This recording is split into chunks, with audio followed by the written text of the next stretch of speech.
Welcome to DungeonCore 20, tabletop role-playing game with a focus on collaborative storytelling driven by player choice, player agency for character builds through feature-based progression, and providing a core framework of mechanics that can be used in any world setting imagined by your dungeon manager. DungeonCore 20 is available to play in Foundry Virtual Tabletop using our custom system builder compendium module, which we'll show you how to set up in this video. We've also prepared a setup guide, which we'll pull up for the viewers following along. To play DungeonCore in Foundry, you'll need a license for Foundry Virtual Tabletop, and you'll need the DungeonCore20 CSB module zip file, which contains the module we'll be installing. The zip file, along with the setup guide, is available on our Discord.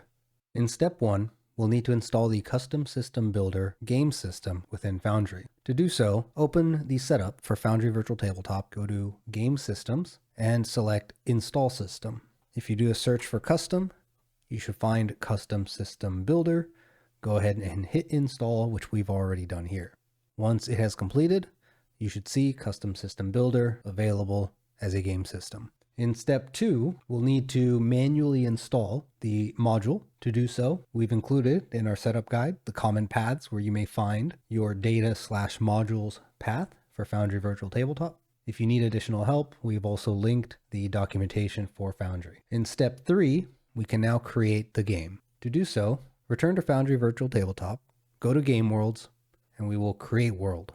Give the world a name. For ours, we'll call it DungeonCore20 Setup. And under Game System, you'll want to choose Custom System Builder. The rest of the details are optional, and you can set them up as you see fit.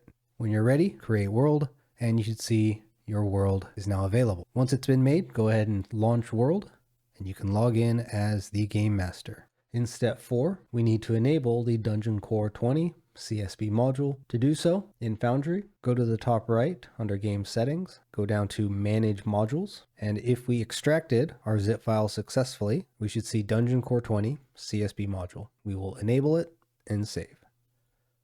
Once it is refreshed, if you look at the top right, go to Compendium Packs, we should now see Features, Inventory, Setup 1, and Setup 2.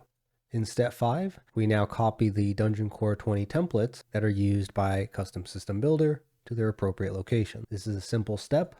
Let's return to Foundry, open up Setup 1. Setup 1 needs to go into the Items tab, so drag the templates, which includes our features and items, drag the templates folder as such, and we are finished with Setup 1. Go back to the Compendium Packs on the top right, go to Setup 2. This contains our actor, our character sheet, which will go in the Actors tab. Once this step has been done, setup is now complete. In step 6, we are now ready to create character sheets, invite players, and enjoy DungeonCore 20. The document also includes an additional section for add-on support. There is additional configuration that can be done to set up initiative rolling, as well as integrations or compatibility with different common modules. If there's a module that you'll like to see supported or find out if it is compatible with the current setup of DungeonCore 20 in Foundry, let us know on our Discord, link in the description. With setup complete, we also recommend that under the compendiums that we hide the setup files from players. To do so, we can go right-click the Setup 1 and Setup 2, go to Configure Ownership, and change the player permissions to none. We should also check that the template files are also being hidden as players do not need access. This can be done in the Items and Actors tab by right-clicking the folder DungeonCore20 Templates, going to Configure Ownership, and changing all players to none. When you're ready to create a new character sheet, let's create one for Victor.